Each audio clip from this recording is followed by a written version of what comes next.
These monthly experiential education workshops are designed to offer teaching and learning experiences in real time, where the emphasis is on offering and or participating in activities which might help you as an educator, a facilitator, a coach, counsellor, or even as a family or community member. And if you're a lifelong learner and enjoy learning by doing more than by lecture presentation, or at least as much, you will experience many examples of this in these workshops. And we welcome your interest in being a facilitator. So do have a chat with me, Sophia, about your area of focus. These workshops are scheduled for the first Monday of each month at 10 a.m. SLT. They're meant to balance out the way people like to teach and learn. The Expert series, which has been offered for some time now, emphasizes presentation and lecture formats, and we will emphasize learning by doing and interacting. And they are Marley Milner's brainchild. And with that, I will now introduce Jean-Baptiste LaBrune, PhD, who is a research affiliate at MIT Media Laboratory, Cambridge, USA, and who will deliver a workshop on reflexive creativity and exaptation in the machine age. Thank you, Sophia and Fran. Hello, everyone. I'm Jean-Baptiste. JB is fine. For the next 40 minutes, we are not going to talk about creativity. We are going to do it together. 4 short activities, about 10 minutes each, on 2 boards on the sides of you. Everybody is hearing me well? Okay, great. So you'll answer in the chat or in voice, whichever you prefer.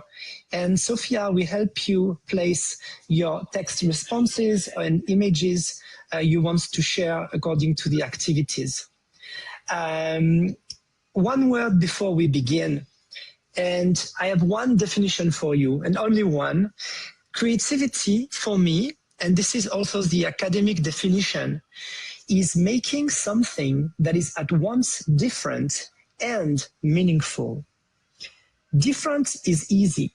A machine can spit out 1 million variations in 1 second, but it could be meaningless. The hard part, the human part, is the meaning. Where does that come from? When I was 4, friends put a computer in every classroom, so I learned to read, to write, and to code in the same year. And just before you learn your letters, they make you draw what we call frieze, which are a little repeating motifs or patterns between 2 lines to train your hand through fine motor control. That is already sequential programming. And then I drove a turtle across the screen through the language logo I had in the computer in my school. Turn right, forward 10, repeat 4 times, will bring you a square. I went literally from drawing a shape by hand to an algorithmic definition of it. Years later, when I met calculus, I thought, oh wait, I know these guys. I did this in kindergarten. So carry this with you through the 4 activities. Nothing appears from nothing. There is always something meaningful before. And that's the gist of the activities I would like to play with you today. So let's start by activity 1, that is focused on childhood, free playing. So I ask you to think of a childhood game or toy that lets you see the world differently when you were very young. Maybe not your favorite, but the one that shifted your point of view. And I will give you one example. Mine was marbles. When you play marbles, you are down low, close to the ground, cheek almost in the dust. And from down there, the world looks like another planet. That's the kind of shift I am after. you can put one word in the chat. You take your time. We have plenty of time. So take this time to relax. Try to focus on your childhood. Try to remember what was this activity, playful, free playing activity. Maybe it was a game with other. Maybe you created the game. And then you put it in the chat. And then I'm going to comment some of them. So I give you a few minutes to do that. Yeah, thank you. People starting to put their things.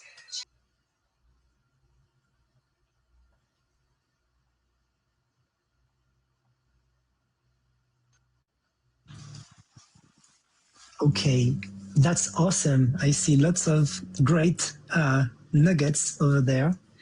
Give you a few more seconds to put some, but I think we're pretty much full of answers already.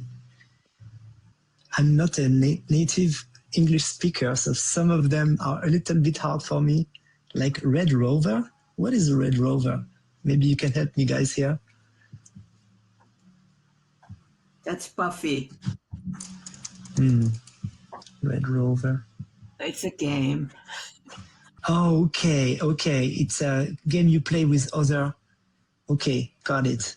It's like you run across. Okay, got it. Right. Red Rover, let Nila come over. Come over. That's right. That's right. Okay, got it. Kids on each side, we call one for yes. Okay, great. So let me go through some of them as a little reflection. So playing jacks, marbles and little frogs, beach combing, marbles again, Red Rover, dogs. I imagine being with dogs, playing with dogs, tree climbing. I love that one too. Jungle gym, paper dolls, trees, lying on the ground in the woods and watching the baby frogs leapfrog, mud pies. I love this one. So lots of nature, lots of micro worlds, lots of building very simple structures with ad hoc materials around us. And basically, what I like about your examples is that there are really like few of your selections are following rules. Basically, they have dynamic rules that are either invented by you or by discovering the terrain or the object. I really love this. So yeah, I would put three categories just to categorize them. The discovering nature kind of activities. The one that are more related to collective, like playing with other children or other people. And then the one where you would build basically something, some kind of fabrication of kind, but they're not very much developed here. So, okay, so that's great. So just to reflect on this first activity, the idea that as children, we were always rooted in one environment, and the environment invites us to take it as a material and to reconfigure it so we can make our own activities and gain out of it, whether it is the natural environment or it is the human collective environment around us. So that's one insight already that resonates also with some psychological theories that say that, as Nila taught me, the world is basically flirting with us, and we can answer this call from the world around us, from our environment. So now, second activity, grown-up play. adult time, same question, different time frame. What is the grown-up version of that same play today? The thing you do now that gives you the same feeling of looking at the world sideways. It might be in your work, it might be your work, it might be a hobby nobody knows about. For one person, a childhood of Lego might become a collective activity in a story cafe. For me, marbles became programmable matter, which is basically reconfigurable robots made out of sand that I can control with a computer. So basically, I would ask you guys to drop in the chat what kind of playful activities that give you perspective shifting is calling for you now for yourself, or maybe that you are using in a learning environment with pupils if you are educator, or with co-learners if you are in an environment. Okay, so let's do the same, not as children, but as for now. Tai Chi, nice. Oh yeah, and Marley, the pickup sticks, of course. I forgot. Sorry, Marley. I will go back to your pickup sticks just after. Oh yeah, I'm a little confused. Like I would be willing to say something about how the game of pickup sticks is a metaphor for being an artist and educator, and a new activity as an artist educator. I wasn't clear about that. Mm-hmm. So I would say, you know, like having a refined sensory and emotional awareness, pacing, being able to be still and focus. I mean, those are the things that I needed to learn in that game as a child, which then translated into things that I needed as an artist and a therapist. Looking at messes, like when you throw out pickup sticks, it's a whole chaotic mess. And then translating it into focal points and balance and picking out the things that are going to work. And then you do the same thing as a therapist or as an artist. So I think that it was very interesting thinking about those connections. Amazing. Thank you for explaining this transfer from childhood to skills as an adult in different settings, finding structure out of mess and chaos. Awesome. So letting you guys continue putting this more adult version of this. Okay, amazing. I'm gonna collect them and not forget Marley this time. I have a question. You want us to write it or you want us to verbalize it? So I think both are fine. If you can write one word that summarizes it in the chat, it's great, because then I can archive it. But then after these 2 rounds, I will invite you guys, to the people that would like to talk about them, to discuss about the contrast between the two, like Marley just did, basically. So yeah, of course, please talk. I just give 1 minute more for people to put a bit more in the chat, and then we're going to chat if it's fine with you. So I don't remember who just talked, but please, the floor is yours if you want to develop a little bit. Happy to hear you. Just to say Yes. that understanding grown-up plays really an interesting thing. I'm questioning what are the bounds of it and how it compares to childhood play. It's just I'm very present to how it's getting my mind to question and turn over activities. So I'm going to go through some of them. So I see Tai Chi, creative cooking, making things in here in Second Life, especially something in the spur of the moment, Aikido, talking, shopping, typing, writing, journals, reading, piano, sticking up for the underdog, writing poetry, yes, video editing, while we get lost in the flow, dancing, building 3D metaphors, watching birds, and getting to a greater sense of wonder in life, coming up with library displays, and the remark of Sophia about what is the classic definition of play, what we consider play.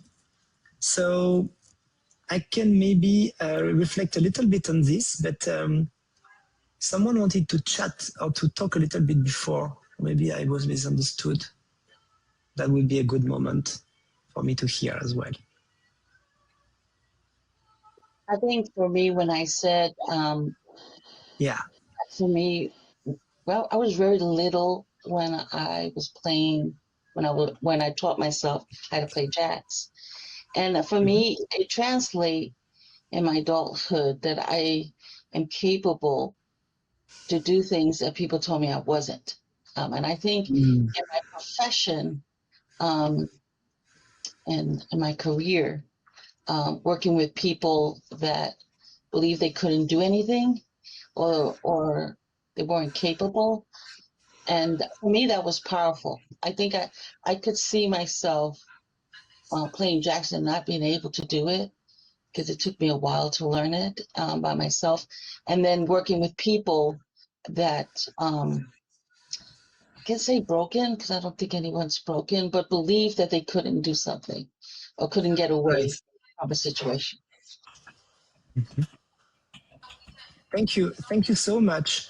I'm looking at some jacks and balls. It's really awesome. It makes me think about maybe the earliest form of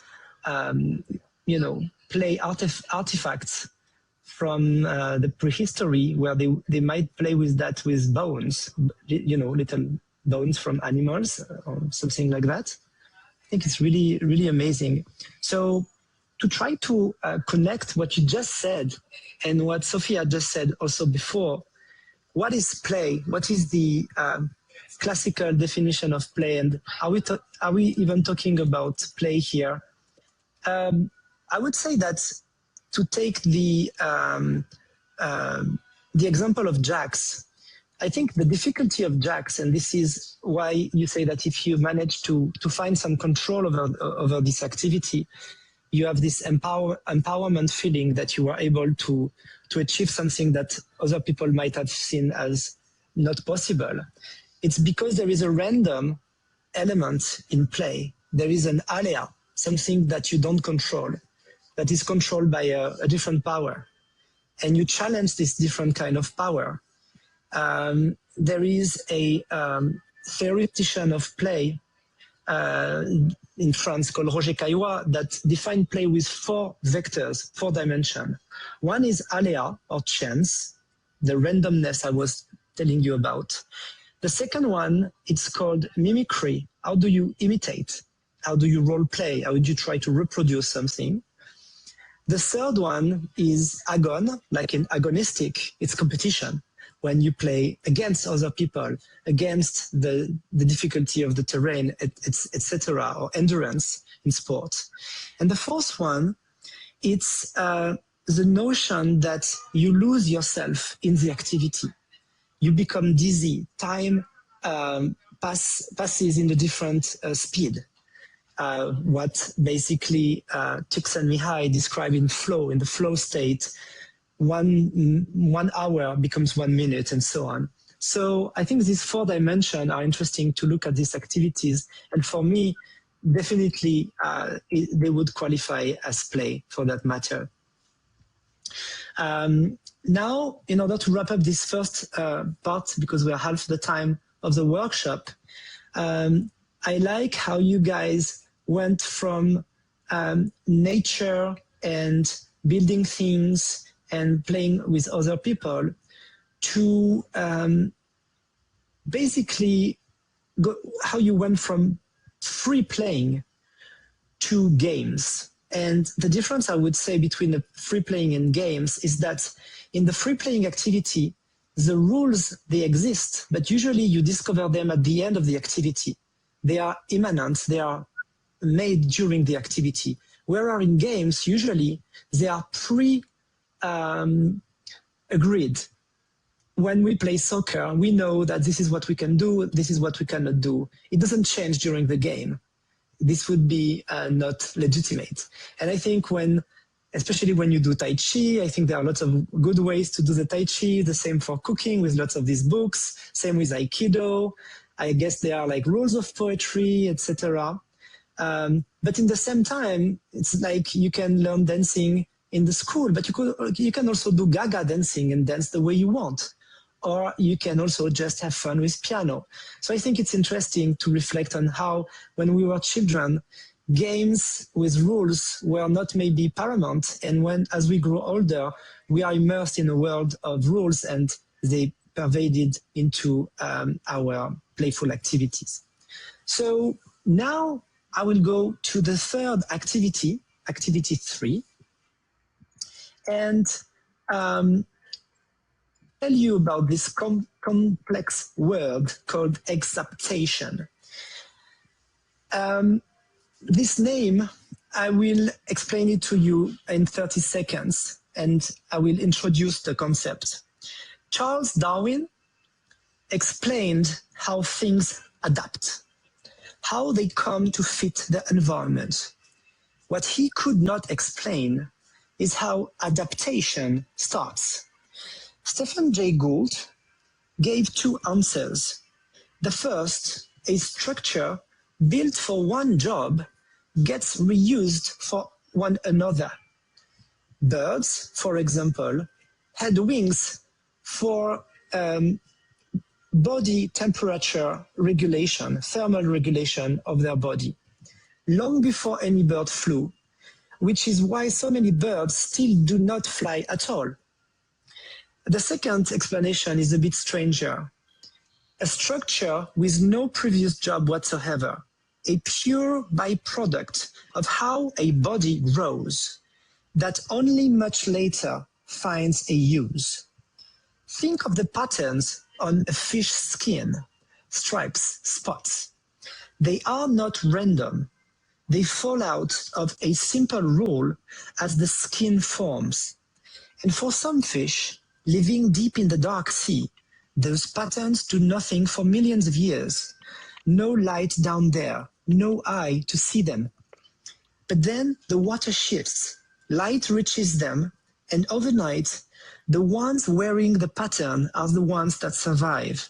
Something functionless for an age abruptly becomes a function. Structure turns into function. So your activity on your left, I guess, are a few abstract patterns I put, like those triangular tiles or the fractal structures. So I would like you guys to take one and make variation of it. Or if you don't want to stay in the visual domain, maybe take one of the activities, playful activities we discussed before, and redesign it into something else. Try to reconfigure it to find a new function for it. So you can either draw or describe in the chat or drop a link to an image and Sophia will place it for us. So let's start, reuse, reconfigure, and see what a pattern wants to become. You just look at it and you try to make a variation of it. Try to take one that inspires you and you can make a variation of it. I will paste the link of the website with the media that might help. So we're going to draw something that's different. That's a variation. That's a variation. That's right. Okay. And if you would like it uploaded, I can upload it for you and I will place it onto a board here. If you just upload it to this link here. Some of them are dynamic. on purpose. They move, they change shape, they're alive. Okay. So, Sophia, we can just drag and drop a picture, right? If you stick it into that folder. Yes, if you stick it, I will be able to get it very quickly into where we need it, onto the board. Okay. So let's start with, so number one, oh, that's interesting. Oh yeah, someone took literally one of the drawings and made a variation inside of it. I love it. So number one is one of these fractal patterns that now has an inside. The cell was empty and there's something in it. Awesome. Number two is a grid of green windows, if that's the way it should be. So I don't see this variation. Interesting. I see the link with the pattern on the right, number three. Interesting. Which is some kind of a network of resonant solenoids or spirals linked together. That's interesting. Number four is a person wearing, interesting, ding ding. So what is ding ding? It's wall image made into dress. Wow, amazing. That's a textile version. I love it. Very creative. So that's a great example of exaptation. Suddenly you change the medium and it acquires a new function. Number five is this fractal flower from the haiku. Basically, fractal becomes a flower as an haiku. And that's the fractal flower. And number six, we go number six. I need to zoom. Oh my God, that's very detailed. Wow. It's making bombs into bracelets. Wow. Super interesting. I love this variation. Another flower, another fractal flower. That looks like some kind of a molecule as well. Yeah. I love this variation. Yeah, thank you, Namara. I agree. Okay, great. So for the sake of time, I will go to the fourth moment, but I really like it. Let's try to reflect on these creative reconfigurations that are not just popping out from nowhere. They are basically the modification of a different function or structure, and they appear in a new environment, acquiring new meaning, with this idea that the environment is what gives meaning, basically, that meaning is extrinsic, is part of the environment. So let's go to the last part of the workshop, last activity. Now we invite the machine in. Take what you just did, a pattern, a redesigned activity or play, and ask an AI, if you have access to it, Gemini, Claude, whatever, ask the AI to do the same reconfiguration. Most of you will reach for a language model. Give it the very same brief you gave yourself. Then we look together at how the two differ. Not to crown a winner. I want us to feel the difference in kind, because we can co-evolve with these machines. We can walk into the same space of possibilities through another door. I believe technology is only an extension of us, as we are an extension of genes, of molecules and atoms. Everything is an extension of something. Everything is a creative reconfiguration of something else. There is no clean line marked artificial. And paste what the machine handed back, and let's compare. So let's take a few minutes for that, and then that's the end of the workshop. If someone doesn't have access to an AI, you can tell me which is your image and I can prompt it with anything you would prompt it with. Yes. Or maybe use also text for that. You can give us a sentence and we can feed it to the AI. Wow, wow. Number 2 is really more complex.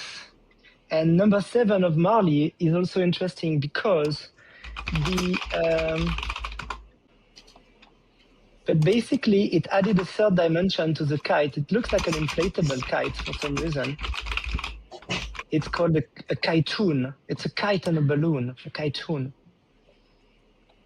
I did not put anything on the board. I gave a poetic description of an animated GIF on the board. Exactly.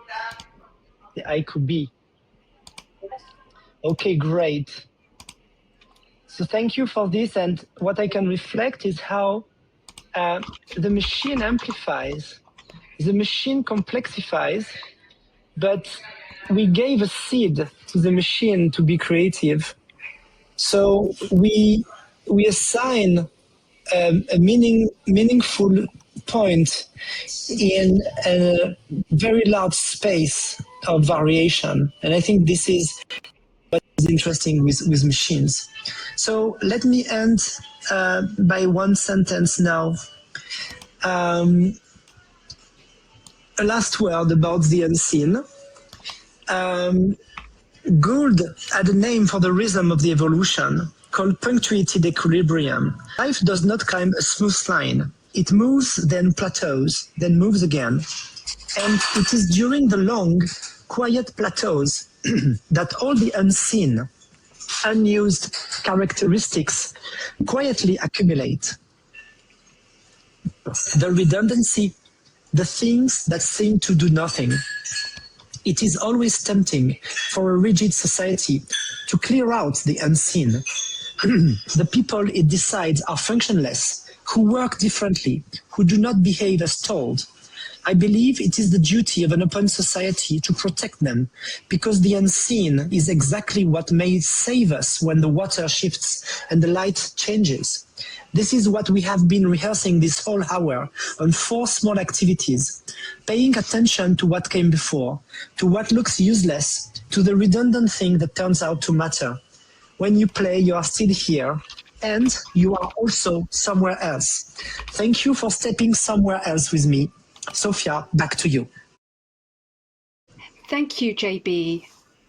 Thank you, everyone, for coming. That was a fantastic experience, JB. Really just personally enjoyed the build-up of what you took us through. And I think we will all be processing it still. And it's lovely to see the images. Thank you all for coming. If you're interested in more of experiential educational themes, then you might be interested to join Marley's group, Octagon Creative Exploration. And you'll be able to, through doing this, experience seminars on these topics and on the SimMod method to help individuals and organizations, or subscribe to her group. Just touch the mushroom for more information from her. And if you'd like to stay a while and chat, we've been invited to the area in VWEC Models of Teaching, and I will offer a teleport to everyone who's here.